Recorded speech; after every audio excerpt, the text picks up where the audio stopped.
Welcome to the Bible Forum. I want to talk to you tonight about the destructiveness of the social revolution. Have you ever heard of the Cloward-Piven strategy? ZeroHedge.com did an article on it this week, submitted by Brandon Smith of something called Alt Market. In the mid-60s, at the height of the social revolution, the line between Democrat benevolence and outright communism became rather blurry. The Democrat Party, which controlled the presidency and both houses of Congress, was used as the springboard by social engineers to introduce a new era of welfare initiatives enacted in the name of defending the poor, also known as the Great Society programs. You might have remembered Lyndon Johnson. These initiatives were driven by far more subversive and extreme motivations and have been expanded on by every presidency since, Republican and Democrat alike. At Columbia University, sociologist professors Richard Cloward and Frances Fox Piven introduced a political strategy in 1966 in an article entitled "The Weight of the Poor: A Strategy to End Poverty." The article outlined a plan they believed would eventually lead to the total transmutation of America into a full-fledged centralized welfare state. In other words, a collectivist enclave. The spear point of the strategy involved nothing less than economic sabotage. Sabotage leveled against the United States. Theoretically, according to the doctrine, a condition of overwhelming tension and strain could be engineered through an overloading of American welfare rolls, thereby smothering the entitlement program structure at the state and local level. The implosion of welfare benefits would facilitate a massive spike in poverty and desperation, creating a financial crisis that would lead to an even greater cycle of demand for a fully socialized system. This desperation would then force the federal government to concentrate all welfare programs under one roof, nationalize and enforce a socialistic ideology, and ultimately compact an immense level of power into the hands of a select few. Cloward and Piven claimed that this could be accomplished at a grassroots level through community activism, and that it would facilitate a more compassionate federal authority. However, there are numerous problems with all of this.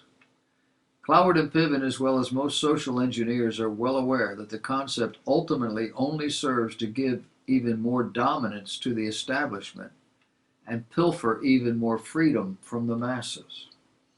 Cloward-Piven is not limited to the destabilization of state and local welfare programs. It can easily be used against federal level entitlements, and in reality is much more effective against an entity with the proven tendency toward exponential debt spending, like our federal government, that seems unable to stop spending. They spend without a conscience.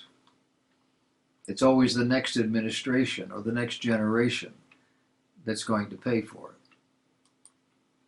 Though the federal government may be able to borrow fiat dollars through the Federal Reserve to prolong welfare rolls, the states cannot do that.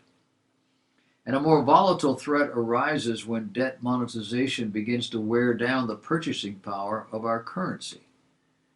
Weakened purchasing power results in reduced consumer activity, less industrial growth, less GDP, and obviously, more poverty.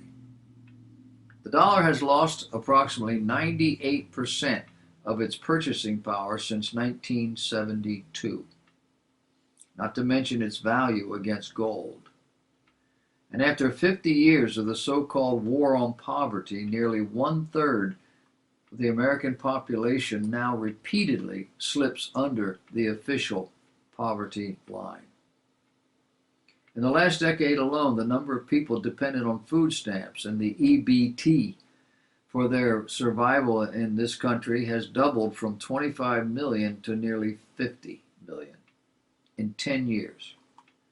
Those who receive some kind of payment from the government, including those on Social Security, disability, and veterans benefits, are approximately 100 million. Americans on Social Security do not consider themselves welfare recipients because they paid into the system.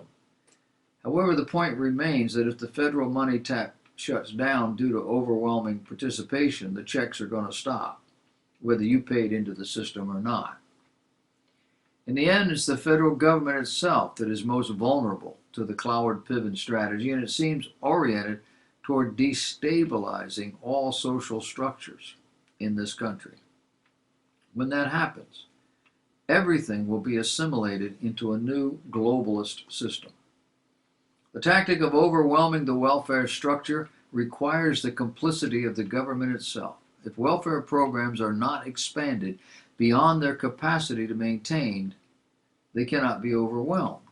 Therefore, government must cooperate with the Cloward-Piven strategy by generating more and more welfare programs that can be exploited.